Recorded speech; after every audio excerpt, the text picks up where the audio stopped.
While the process of creating and rolling incense has its challenges, the process of drying your incense can sometimes be the most challenging of all. In this video, we'll take a look at drying boxes, drying screens, and I'll even show you how to make a custom drying board. All of that and more on this edition of Incense Magic.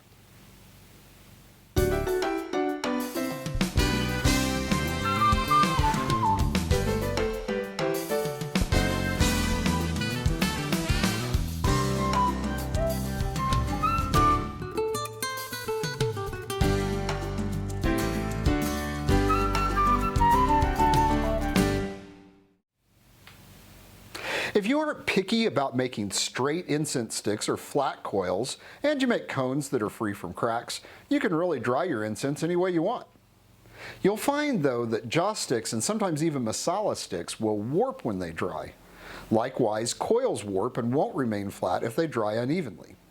They should still burn just fine, but they're difficult to package and store, let alone send to anybody. The key to avoiding these problems is even drying. You can accomplish this in two different ways.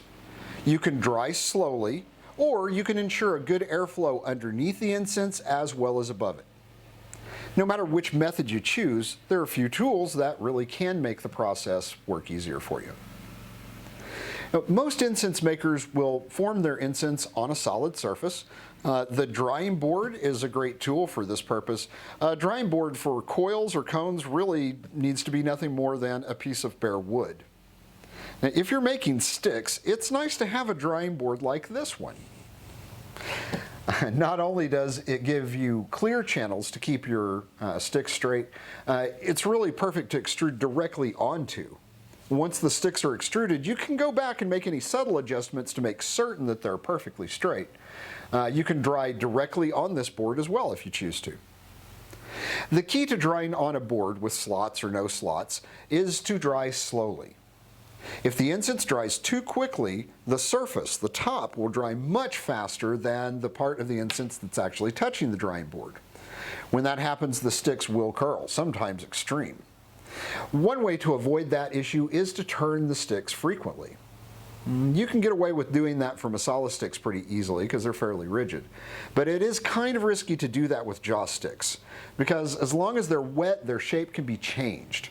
So when you attempt to turn joss sticks, they'll often develop some irregularities. If you're really careful or if you're really good at straightening sticks, you can use that turning method. Of course, if you're only making a few masala style sticks, you can simply split the bare end wood of the stick into a lump of clay or some other similar material like white ash. As long as there's good airflow around the entire stick, this works just fine. And instead of turning your joss sticks, an easier approach is to cover the incense. The most effective method I found for that is to use a drying box. Any plastic box with a tight fitting lid will work as long as it's large enough that it can hold your incense. Place the incense into the box. If you've used a drying board, you can actually place the whole board inside the box if the sizes are right. You can even stack multiple boards as long as you leave a good gap between each one to allow for air circulation. Place the incense in the box and close the lid tight. Allow it to sit for a day or two, then open the lid and inspect the incense. If you've stacked multiple drying boards, rotate the board so that the bottom board goes onto top and the other move down one. Go ahead and replace the lid on the box, but leave it open a tiny crack this time. Repeat this process once or twice a day and gradually leave wider and wider opening in the lid. After a week or so, I know it takes some patience, the incense should be dry enough to remove from the box.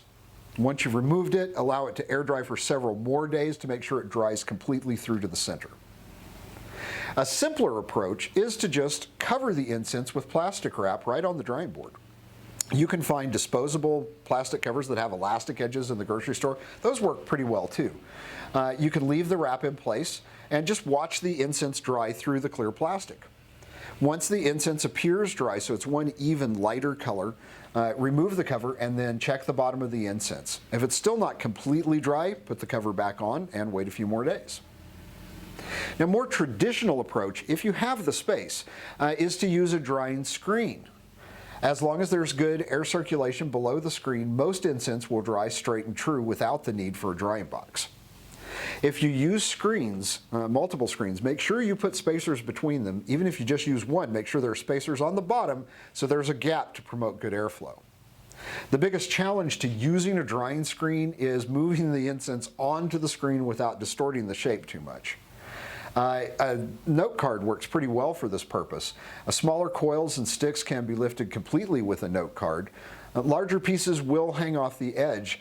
Now that's not a big problem for joss sticks since you can pretty easily straighten them once they're on your screen, but letting a coil dangle off the edge is a risk. It could lead to the arms of the coil sticking together or losing its shape completely. Once you move the joss sticks to a drying screen, you can then use a ruler to straighten the sticks again before they start to dry. It takes a little more work to straighten out a coil. Now, I sell small drying screens on my website, and you can find plastic boxes just about anywhere. A drying board for sticks is pretty simple to make, but it's really too labor intensive for me to make and sell them. So instead, I'm going to show you how to make one of your own. There are several approaches to making this type of a board. If you own a router table, you could potentially just take a board and cut slots directly into it. But if you don't own a router table or don't want to go through that trouble, no worries. There's another approach that anybody can use. All you need is a ruler, a flat piece of bare wood, a package of bamboo skewers from the grocery store, a pair of wire cutters or sturdy scissors, and some wood glue. If you only plan to make long joss sticks, just measure the length of your board and then use the wire cutters to cut the bamboo skewers to that length.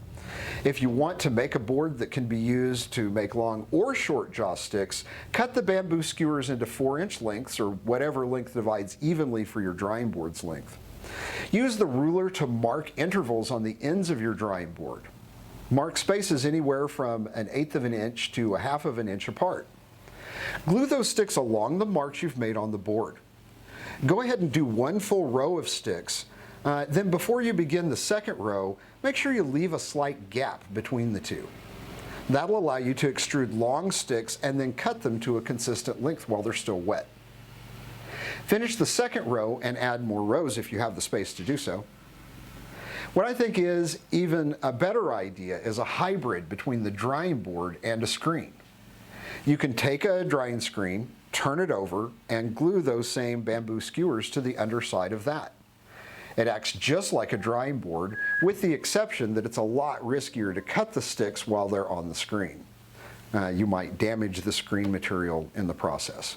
But other than that, it really is the best of both worlds. You can have the bamboo skewers acting as guides to keep the sticks straight as you extrude them, but with the added advantage that the sticks can dry from both the bottom and the top because they're on the screen.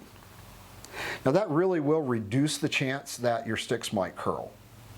If you want absolutely perfectly straight sticks, you can even combine all of these approaches and put your extruding screen into the drying box to allow for slow drying. Well, that's it for this edition of Incense Magic. If you've enjoyed this video, I hope that you'll visit my website, theincensedragon.com. I also hope that you'll subscribe to my YouTube channel. Until next time, bright blessings.